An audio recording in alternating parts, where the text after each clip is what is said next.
In theaters now from Fox Searchlight. That's the 20th Century Fox like art house branch.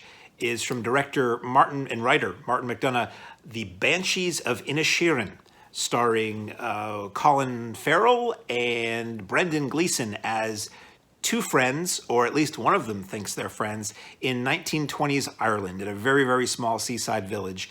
And basically, the film opens with good old simpleton. I mean, not like mentally lacking, but just a simple average guy, Colin Farrell, going up to his friend's house, Brendan Gleason, and says, hey, you want to go down to the pub for a pint? And Gleason is like, I don't want to talk to you anymore.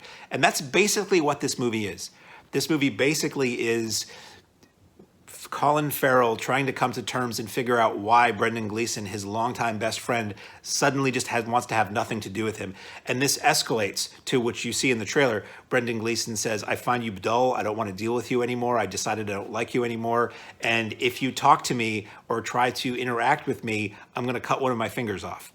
And that becomes this thing, you know, will he or won't he, and what is really wrong and what's going on here. And it's this really kind of, it's an odd mix. Now, the trailer sells this predominantly as a comedy.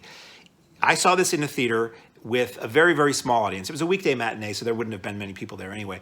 And I really missed hearing an audience laugh because there were a lot of things in the movie that are funny, a lot of the interactions with the villagers, and it's a very, very small cast. I mean, it's basically only a couple locations. It's Colin Farrell's house, it's Brendan Gleason's house, it's a beach, and it's, I guess you get a town square and a little shop and the pub, and that's it. It's this very, very small, it's an island off the coast of Ireland in the late 20s, as I said, and it's just the townsfolk reacting to this strange interaction between what are now apparently former friends, and it's funny.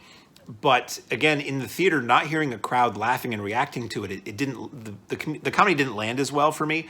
But it is funny if you like the Irish accent, if you like the Irish version of the F word, you hear it a lot. Some of the moments in the film are rather ridiculous, but it is a completely 1,000% realistic, down to earth. This is just people interacting with each other in this small village, and can you save a relationship when one person in that relationship decides they don't care about you anymore? So. It was also a very sad movie because there's nothing wrong with the Colin Farrell character. The worst thing about him is Brendan Gleason just says, you're dull. And he comes out and says, you know, I only have so much time left in my life and I want to spend it doing things and not wasting my time listening to you talk about, you know, the dump your cow took for 2 hours.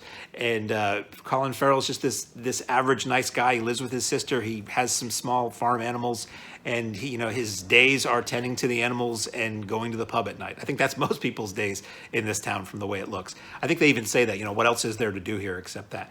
So it's a beautifully shot movie. There are some scenes, some aerials of all the stone walls along the seaside of this little village that are just gorgeous, and you see the sea, and it's very, very earth tones. You know, it's not a colorful world these people live in. It's the 20s, so it's not like, you know, neon and paisley and things like that. It's all just dark clothes and, you know, sometimes gray skies, sometimes green grass, and a dark blue ocean. But it's really well made. It's, for me personally, it felt a little long, like I didn't love it. I think it's well made, it's well written, it's compelling, it's very much an art house type film. It's not a Hollywood movie by any stretch, even though it has actors who are in some gigantic Hollywood movies. It's nice to see Brendan Gleason be allowed to be Irish in a film once in a while, because I think a lot of people who just watch him in his mainstream work here would presume he's American because he's always cast as like a CIA guy or the former president in some Showtime thing.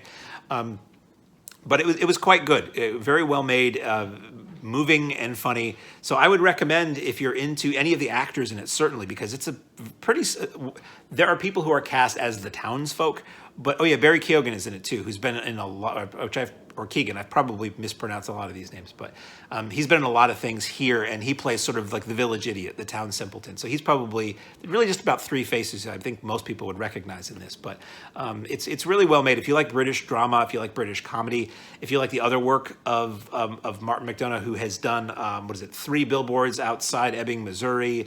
He did In Bruges. He did 7 Psychopaths. I am looking at my notes over here. He's done a lot of pretty successful and well-regarded art house work. So in theaters now, probably not for terribly long, then it'll be in the world of streaming. The Banshees Had to think about it a second. The Banshees of Inisherin.